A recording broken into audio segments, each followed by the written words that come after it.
네, 우리 기도하심으로 퓨다 시작하겠습니다. 하나님 감사합니다. 오늘도 새날을 주시고 말씀 앞으로 우리를 불러주셔서 감사합니다. 오늘 다윗의 이 비탄의 시, 이 비탄의 기도가 오늘 우리의 기도가 되게 하여 주시옵소서. 오늘 말씀을 통해서 나의 기도가 변하는 날이 되게 하시고 믿음으로 간구하여서 구원의 기쁨을 맛보는 오늘 하루가 되게 하여 주시옵소서. 감사합니다. 예수님의 이름으로 기도드립니다. 아멘. 네, 오늘 저희가 함께 살펴볼 말씀은 시편 13편 1절에서 6절까지 말씀입니다. 함께 읽겠습니다. 여호와여, 어느 때까지이니까 나를 영원히 잊으시나이까? 주의 얼굴을 나에게서 어느 때까지 숨기시겠나이까? 나의 영혼이 번민하고 종일토록 마음에 근심하기를 어느 때까지 하오며 내 원수가 나를 치며 자랑하기를 어느 때까지 하리이까? 여호와 내 하나님이여, 나를 생각하사 응답하시고 나의 눈을 밝히소서. 두렵건대 내가 사망의 잠을 잘까 하오며 두렵건대 나의 원수가 이르기를 내가 그를 이겼다 할까 하오며 내가 흔들릴 때에 나의 대적들이 기뻐할까 하나이다. 나는 오직 주의 사랑을 의지하여 싸우니 나의 마음은 주의 구원을 기뻐하리이다. 내가 여호와를 찬송하리니 이는 주께서 내게 은덕을 베푸심이로다. 아멘. 오늘 저희가 읽은 이 시편 13편은 6절로 이루어진 짧은 시임에도 불구하고 시편에서 36편이나 나오는 비탄시 중에서 아주 대표적인 비탄시로 꼽히는 시입니다. 비탄시는 일반적으로는 이제 이런 구조를 가지고 있는데요. 고통과 위기에 직면한 시인의 그 처절한 절규, 그렇게 시작해서 두 번째는 그러한 상황에도 좌절하지 않고 하나님께 드리는 구원의 간구와 호소, 그리고 나서 자신의 간구가 응답될 것임을 확신하고 드리는 기쁨의 찬양, 이렇게 세 가지의 그 구성을 갖추고 있는데 오늘 본문이 짧지만 그러한 정확한 구성을 가지고 있어서 비탄시 중에서 아주 대표적으로 꼽히는 비탄시입니다. 우리 1절, 2절 말씀 한번 같이 살펴볼게요. 여호와여, 어느 때까지이니까 나를 영원히 잊으시나이까? 주의 얼굴을 나에게서 어느 때까지 숨기시겠나이까? 나의 영혼이 번민하고 종일토록 마음에 근심하기를 어느 때까지 하오며 내 원수가 나를 치며 자랑하기를 어느 때까지 하리이까? 네, 오늘 본문에 계속 어느 때까지입니까? 어느 때까지입니까? 계속 반복적으로 나오는, 제가 처음에 뭐라고 했죠? 비탄시가 고통과 위기에 직면한 시인의 처절한 절규, 그것에 대한 비탄에 관한 내용이 이제 처음에 일어난 내용이라고 말씀드렸죠. 그래서 좀 오랜 고통에 지쳐서 그 끝이 언제인지를 묻는 그 절규로 시작하죠. 가장 절실히 여호와의 구원의 손길이 필요할 때에 정작 그 구원의 그림자도 볼 수 없다는 그 절망감. 지금까지 견딘 것도 진짜 대단한데 앞으로 얼마나 더 버텨야 이 고통이 끝나는지 알 수 없는 깊은 터널에 있는 그 절망감에 몸부림치고 있는 오늘 그 시인의 고백을 볼 수 있습니다. 내가 얼마나 더 참아야 나를 구원하러 오실 것입니까? 내가 얼마나 이 고통에서 더 견뎌야 되는 겁니까? 도대체 언제 나를 여기서 건져주실 겁니까? 이러한 답답한 심정에 그 시인의 절규를 우리가 볼 수 있죠. 그리고 그러한 자신의 고통스러움과 그러한 절규 다음에 이제 3절, 4절 말씀 한번 읽어볼게요. 그리고 오늘 시편 기자의 고백이 어떻게 바뀌는지. 여호와 내 하나님이여, 나를 생각하사 응답하시고 나의 눈을 밝히소서. 두렵건대 내가 사망의 잠을 잘까 하오며 두렵건대 나의 원수가 이르기를 내가 그를 이겼다 할까 하오며 내가 흔들릴 때에 나의 대적들이 기뻐할까 하나이다. 앞에 이제 하나님을 향한 어떤 그 비탄, 그 절망에 관해서 말할 때는 그냥 여호와여 라고 말했는데 지금 이 고백이 하나님을 향한 구원의 간구의 기도로 바뀌어요. 그러니까 고통에 대한 몸부림, 원망에 가까운 절규로 시작해서 이제 그 기도의 내용이 그 고통에서 나를 건져달라는 간구의 기도로 변하게 되는데 그 시작이 나의 하나님 이렇게 시작한다고. 여호와 내 하나님이요 이렇게. 그러니까 1절, 2절에선 여호와여 하다가 3절 시작하자마자 여호와 내 하나님이여로 호칭이 바뀌어요. 즉 다윗의 간구의 근거가 여기서부터 출발하고 있는 거예요. 즉 하나님과의 관계성, 그분이 곧 나의 하나님이 되시는 것, 여기서부터 시작된다고요. 하나님은 전지전능하시고 그분은 스스로 계신 여호와시며 만유의 주이시고 뭐 그렇게 그분의 여러 그 속성, 그분의 뭐 어떠한 그 능력?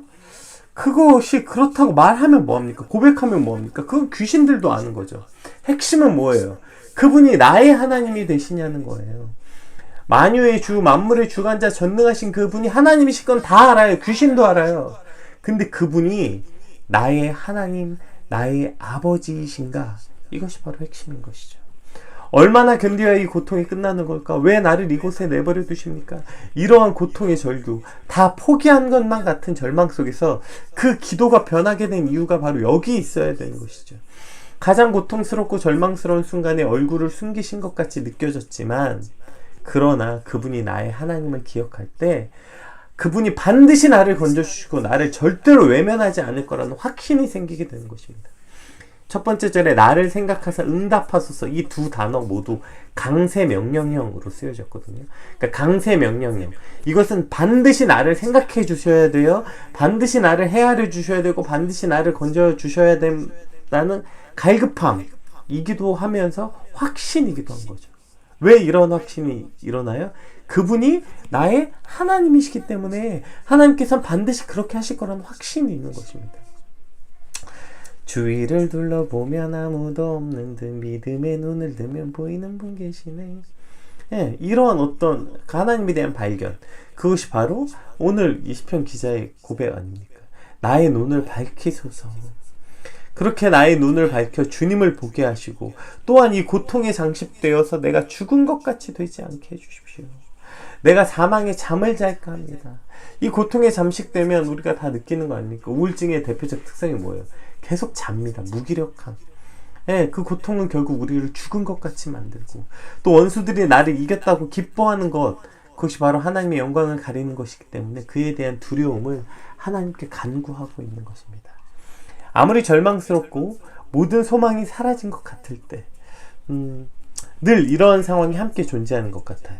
우리가 절망스럽고 모든 소망이 사라진 것 같은 것, 상황만으로도 힘든데 여기에 뭐가 플러스가 되냐면 나를 도와줄 사람이 하나도 없다.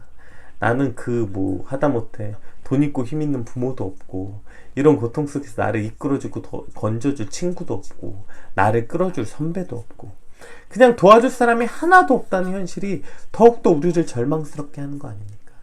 그런데 진짜 절망의 핵심은 그런 도와줄 사람이 있는가 없는가, 상황이 어떠한가가 아니라 진짜 핵심이 뭐예요?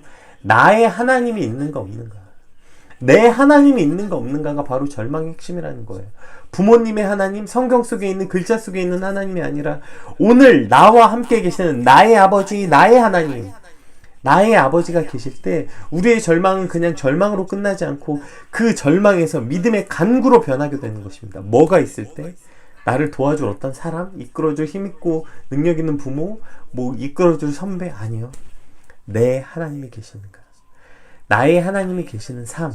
그러한 삶을 산 사도 바울은 어떻게 고백하는지 우리 고린도후서 한번 볼까요? 고린도후서 4장 8절에서 10절, 너무 유명한 말씀이죠. 외우시는 분들 많을 거예요.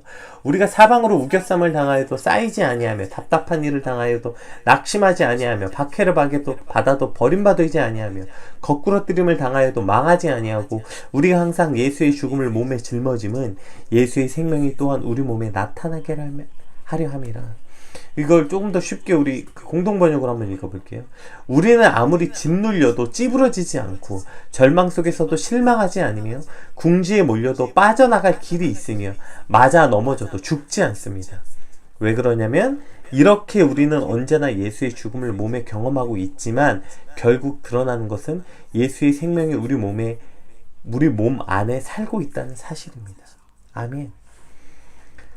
사방으로 우겨쌈을 당하여도 쌓이지 않고, 아무리 답답한 상황에서도 우리가 낙심하지 않는 건 예수의 생명이 내 안에 있기 때문입니다. 마치 때로 죽음의 위협이 날마다 우리 앞에 있지만 우리가 절망하지 않는 것. 왜요? 곧 예수의 생명이 우리 몸에 나타나게 될 것이라는 거예요. 오늘 다윗에게서는 나의 하나님에 대한 믿음, 그분이 나의 하나님이시다, 나의 아버지시다 라는 믿음으로부터 시작했고, 오늘 이 사도 바울의 고백은 예수님의 생명이 내 안에 있다는 믿음.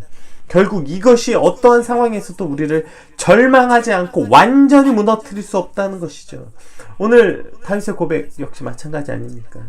어느 때까지입니까? 내가 이 고통을 언제까지 참아야 됩니까? 하나님 언제까지 내게서 고개를 돌리실 것입니까? 이 절규가 그냥 그렇게 절규로 끝나지 않고 간구로 변해요. 하나님, 나를 이곳에서 건져 주시옵소서. 왜 간구로 변합니까? 그것을 건져 주실 하나님에 대한 확신, 믿음이 있어요. 왜? 그분이 곧 내 하나님이시기 때문인 것입니다. 핵심은 상황도 아니고요, 도울 사람도 아니고 이와 같은 믿음인 것이죠. 나의 하나님이 우리 안에 충만하길, 예수의 생명이 저와 여러분 안에 충만한 오늘 하루가 되시길 주님의 이름으로 축복합니다. 우리 5절 6절 말씀 한번 읽어볼게요.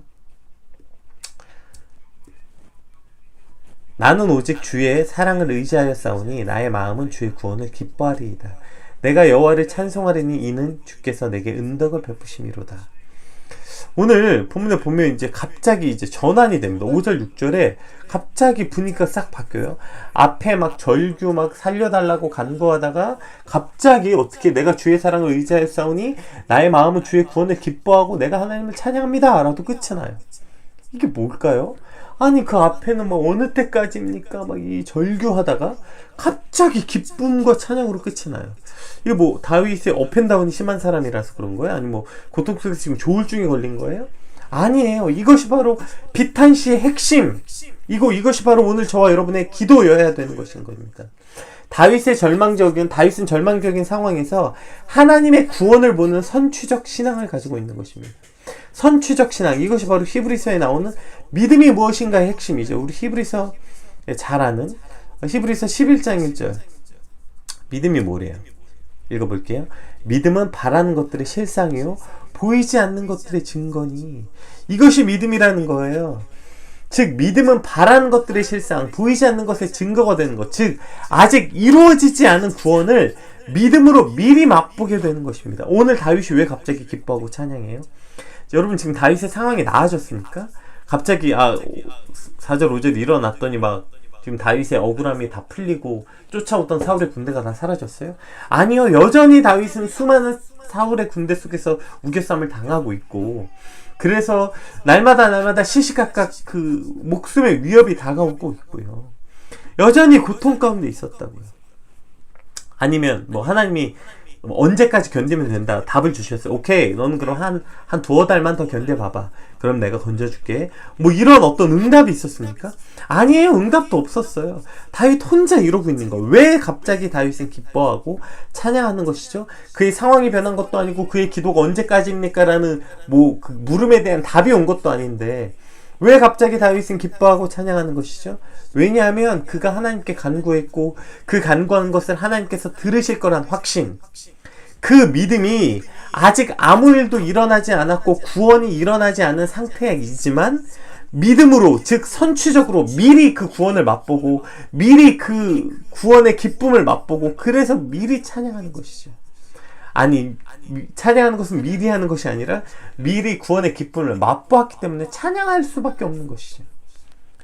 이것이 오늘 다윗이 갖고 있는 이 선취적 믿음, 이것이 그리고 오늘 히브리서에 말하는 믿음은 바라는 것들의 실상이요 보이지 않는 것들의 증거니 라는 믿음이라는 것입니다. 믿음의 간구라는 것이. 그러나 여러분 여기서 꼭 반드시 기억해야 돼요. 제발 이 앞에 것만 들으시면 안 됩니다. 믿음의 간구라는 것은 단순히 내가 바라는 것을 기도했고 그러면 그것이 이루어질 거라고 믿었어. 오케이, 나는 의심하지 않아. 그럼 그 일이 반드시 이루어진다는 뜻이 아니에요. 이게 무슨 내가 원하고 내가 갖고 싶고 내가 뭐 어떤 내 소원을 하나님께 말했고 오케이, 간구하고 의심하지 않으면 무조건 들어주신다고. 그러니까 나 의심하지 않아. 이런다고 해서 그 일이 이루어지는 게 아니라고. 이것은 믿음에 대한 아주 심각한 잘못된 오해인 것입니다. 지금 다윗이 오케이, 내가 기도했고 나 의심하지 않아. 그러니까 이루어질 거야. 그러니까 지금 신나서 룰루랄라 하고 있는 게 아니에요. 핵심이 뭐예요? 제가 아까 우리가 이전에 살펴보았던 기도를 통해 뭘 알게 됐어요? 그분이 나의 하나님이시고 나의 하나님이신 그분이 나를 절대로 이 고통 가운데 내버려 두시지 않을 거란 확신. 그 확신, 즉 하나님과의 관계성에서 오는 그 하나님과의 릴레이션십, 하나님과의 깊은 사귐과 하나님과의 깊은 만남 속에서 뭘 깨닫게 되는 거예요. 하나님이 나를 절대로 그냥 버려두지 아니하실 것. 그분이 나의 아버지, 나의 하나님이시기 때문에 나를 이 고통 가운데서도 어떻게든 건져주실 거라는 확신. 그 확고한 믿음이 있기 때문에 아직 일어나지 않은 그 구원을 미리 맛보는 거예요. 그 아직 일어나지 않았지만 구원은, 그 구원의 기쁨을 미리 맛보는 거예요. 그분이 나의 하나님이시고 그분은 나를 절대로 내버려 두지 아니하실 거라는 확신이 있는 것이죠.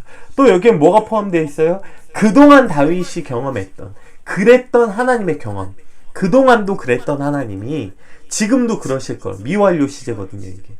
그러니까 그 전에도 하나님이 다윗에게 그러했기 때문이라는 것입니다. 우리의 기도라는 것이 단순히 자꾸 무슨 그 뭐죠? 도라로방처럼 이걸 뭐 갈아서 마시면 이루어진다, 이런 기도했고 의심하지 않으면 이루어진다, 이렇게 어떻게 이게 기도입니까? 기도가 어떻게, 나의 간구가, 나의 소원이 뭐 의심하지 않아서 하나님의 뜻이 어떻게 바뀌고, 이걸 말이 안 되는 거죠. 다만 이 믿음의 확신은 뭐예요? 이 관계성에서 이루어지는 거예요. 나의 아버지가 절대로 나에게 그러지 아니하실 거라는 확고한 확신. 왜요? 그동안 하나님이 말씀하셨고, 말씀에 수없이 말하지 않았습니까? 누가 자식이 좋은 거 달라고 하는데 뱀을 주겠냐고요. 더 좋은 거 주지 않겠냐고요. 그동안 하나님이 우리를 어떻게 사랑하셨는지 말씀을 통해서 계시하셨고, 우린 그 말씀을 믿고, 두 번째, 그동안 그 하나님이 우리 삶에 베풀어 주셨던 은혜를 통해서 알고 있는 거죠. 그게 무슨 내가 원하는 방식이 아니어도 상관없는 거죠. 하나님 뭐 내게 이거 해주세요, 나 꼭 취직하게 해주세요, 대학 가게 해주세요, 이 병 낫게 해주세요, 그렇게 내가 원하는 방식이 아닐지라도 하나님은 절대로 내게 악을 베푸시는 분이 아니시고, God is good. 하나님 내게 언제나 내가 생각했던 것보다 더 선한 것을 베푸시는 하나님, 이것을 믿는 거예요. 그분이 나의 하나님이시기 때문에 그 구원의 확신, 내 기도, 내가 말한 대로 응답될 거라는 확신이 아니라 나를 구원하실 거라는 그 구원의 확신 속에서 미리 기뻐하고 기쁨을 맛보게 되는 것입니다. 그래서 다윗이 갑자기 바뀌는 거예요. 나는 오직 주의 사랑을 의지하였사오니 나의 마음은 주의 구원을 기뻐합니다. 이것이 오늘 우리가 나아가야 되는 지점인 것이죠. 그런데 안타까운 게 뭡니까? 우리의 기도가 변하지 않는다는 거예요. 자, 오늘 기도가 아까 얘기했죠. 비탄시에 총 3가지 단계가 있다고. 여기까지 나아가야 되는 거예요. 비탄, 절망 가운데 잠겨서 그냥 원망과 절망에 허우적대는 상태. 자, 여기서 그 다음에 어디로 나아가요? 간구로 나아가는 거. 하나님 도와주십시오. 하나님, 나의 하나님 절대 나를 이곳에서 내버려 두시지 않으실 거 아닙니까? 주님, 나를 이곳에서 건져 주시옵소서. 자, 간구로 나아가. 그 다음에 어디로 가요? 그러면 미리 그 구원을 맛보는 것입니다. 실제 내 상황이 일어나지 않았어도 맛보는 지경까지 나가야 되는 거. 근데 우리의 기도가 늘 여기에 머물러 있는 거 아니에요? 최악은 1번에 머물러 있는 거죠. 하나님, 저 너무 아파요. 저 너무 힘들어요. 언제까지 저 여기다 내버려 두실 건데요? 그저 불평과 원망과 비탄에만 빠져있는 간구. 그냥 그걸로 끝나는 거. 하나님, 저는 끝났어요. 전 망했어요. 이럴 거면 나를 왜 태어나게 하셨어요? 이 기도가 잘못됐다는 거 아닙니다. 여러분, 시편에 제가 여러 번 얘기해요. 비탄시는 다 이렇게 시작합니다. 뭐 내가 어머니 뱃속에서 태어나지 않았으면 좋을 뻔했다, 왜 내게서 얼굴을 돌리시냐, 왜 내게 응답하지 않으시냐, 이러한 어떤 원망이 섞인 절규, 이 기도 잘못됐다는 거 아닙니다. 여러분, 그렇게 하셔도 돼요. 문제는 뭐예요? 거기 머물러 있다는 거죠. 기도가 그냥 오늘도 내일도 모레도 그냥 내 기도의 전부예요. 그게 하나님, 나 힘들어, 고통 속에 왜 나를 여기 내버려 두셨어요? 내 인생은 왜 이럽니까? 여기에만 머물러 있는 게 문제 아닙니까? 우리의 기도는 그러한 절규 속에서 무엇을 발견해요? 믿음의 눈을 들어 나의 하나님을 발견하는 거예요. 그곳에 있는 나의 하나님을 만나는 거예요. 기도를 누구한테 하는 건데 뭐 넋두리 하는 겁니까? 그냥 뭐 어디 하늘 보고 하는 거예요? 아니에요. 나의 하나님께 하는 거 아닙니까? 기도가. 그럼 그곳에서 나의 하나님을 발견하게 되는 것이죠. 나의 하나님, 내 하나님. 아, 내 아버지께서 나를 절망 가운데 그냥 내버려 두지 않을 겁니다. 하나님은 그동안 내게 그러하셨고 그렇게 말씀하시지 않았습니까? 그러니까 내 하나님이 그렇게 내게 하시지 않을 거라는 확신을 갖고 간구하는 거예요. 하나님, 도와주세요. 하나님, 나를 도와줄 사람이 아무도 없어요. 하나님, 이 절망을 보세요. 이곳에서 하나님 아니면 나는 살 수 없습니다. 단 하루도 1분 1초도 하나님이 도와주시지 않으면 하나님 살 수 없어요. 저는요, 저를 그렇게 도와줄 누구 힘 있는 사람도 없고요, 저를 그렇게 뭐 해줄 어떤 사람도 없고요, 나의 오직 힘과 간구는 나의 하나님 여호와 하나님 뿐입니다. 이 간구, 자, 이렇게 간구했으면 그 다음에 무엇을 맛봐야 되는 것입니까? 그것이 이루어질 것. 뭐가 이루어져요?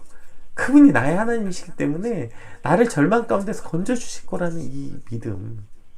그렇기 때문에 평안을 맛봐야죠. 기쁨을 맛봐야죠. 찬양할 수 있어야죠. 아니 근데 오케이, 우리의 기도가 여기 간구까지 나갔다 칩시다. 하나님 도와주세요, 하나님 도와주세요.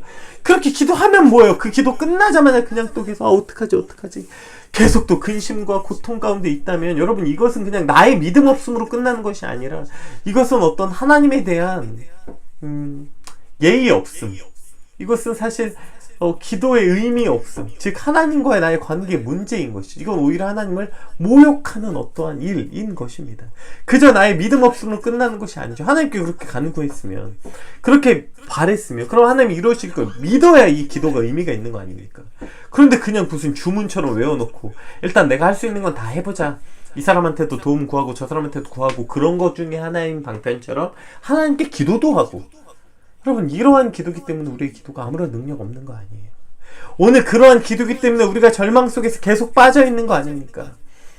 오늘 아까 사도 바울의 고백, 우리가 사방으로 우겨쌈을 당하여도, 답답한 일을 당하여도 낙심하지 않고, 박해를 받고 거꾸로 뛰림을 당하여도 우린 망하지 않고, 이것이 우리의 믿음이어야 되는데, 사방에 우겨쌈을 당할 때마다 넘어지고, 답답한 일을 당할 때마다 절망하고, 그냥 조금만 박해를 받으면 거꾸로 떨어지고. 왜 이렇게 됩니까? 우리 안에 그것에 대한 확고한 믿음이 없기 때문이죠. 그 믿음을 가지고 하나님께 나아간 이 세 번째 단계, 하나님이 나에게 이것을 해주실 거란 확고한 믿음에 있는 평안함, 이것을 누리지 못하기 때문인 것입니다. 그럼 오늘 기도했다면, 오늘 우리가 그렇게 간구의 자리로 나아갔다면, 오늘 이 자리까지 나아가는 걸 그렇게 끝이 어떻게 하나? 우리의 기도의 끝이 반드시 어떻게 끝이 나야 돼요? 나는 오직 주의 사랑을 의지하여 싸우니 나의 마음은 주의 구원을 기뻐하리이다. 내가 여호와를 찬송하리니 이는 주께서 내게 은덕을 베푸십니다. 헤세드. 주께서 내게 은혜를 베푸시는 것 난 믿습니다. 물론 이렇다고 해서 모든 걱정 의심이 조금도 없어지지 않겠지만, 최소한 이것을 믿으려고, 평안을 누리려고 그것을 믿고 애쓰는 우리의 삶의 방식이 필요한데, 그냥 민망할 정도로 이렇게 고백해놓고 바로 걱정하고, 고백해놓고 바로 또 어떡하지 이렇게 하고 있는 우리 삶의 방식이 아주 큰 문제가, 우리의 기도의 간구에 아주 큰 문제가 있는 것이죠. 오늘 이 기도가 저와 여러분의 기도가 되길 주님으로 축복합니다. 불평과 원망, 절규 할 수 있습니다. 하나님 도대체 언제까지 나를 이 고통 가운데 내버려 두실 건데요? 하나님 언제까지 나를 이 고통 가운데 그냥 버려 두실 건데요? 하나님 계십니까? 왜 하나님 정말 계시다면 왜 나를 이렇게 내버려 두십니까? 비탄, 절규 괜찮습니다. 그리고 그곳에서 우리의 기도가, 그럼에도 불구하고 그분이 나의 하나님, 내가 지금 이 기도하고 있는 분이 나의 하나님이라는 걸 깨달을 때, 하나님 도와주세요, 내겐 주님밖에 없습니다. 간구로 나아갈 수 있게 되고요. 간구했다면 믿음으로 그것을 선취적으로 맛볼 수 있어야 되는 것입니다. 하나님, 간구하니까 뭐가 생겨요? 믿음의 확신이 생기는 거죠. 그분이 나의 아버지신 걸 우리가 깨닫게 되고, 그 아버지께 간구하고 나면 하나님이 이루어 주실 거라는 확신이 생겨나는 것입니다. 그렇기 때문에 우리가 나의 마음은 주의 구원으로 미리 기쁨을 맛보는 거예요. 미리 평안을 맛보는 거. 아직 내 삶은 그냥 불안함의 연속이고 시궁창 같을지라도 그곳에서 미리 구원의 기쁨을 맛보게 되는 것입니다. 물론 또 흔들리고 그 구원이 완전히 이루어진 구원과는 조금은 차이가 있을지라도, 그러나 그곳에서 미리 기뻐하고 찬송할 수 있는 것, 이것이 바로 믿음의 사람들의 기도 아닙니까? 이것이 바로 진짜 기도인 것이죠. 오늘 이 다윗의 비탄의 시가 오늘 저와 여러분의 시가 되고, 오늘 저와 여러분의 기도가 되고, 오늘 저와 여러분의 믿음이 되길 주님으로 축복합니다. 우리 오늘 말씀을 생각하면서, 하나님, 오늘 나의 믿음의 간구가 넋두리처럼 끝나버리지 않게 하시고, 내가 기도했다면, 간구했다면 그 간구, 나의 하나님, 내 하나님 여호와, 그동안 나를 여태까지 살게 하셨던 그분, 그분 관계 안에서 내가 그분과 만나게 될 때, 이 나의 간구를 들어주실 것이라는 이 믿음의 선취적 기쁨을 맛보는 주님 오늘 하루가 되게 하여 주시옵소서. 우리 받은 말씀 놓고 함께 같이 기도하겠습니다. 기도합시다.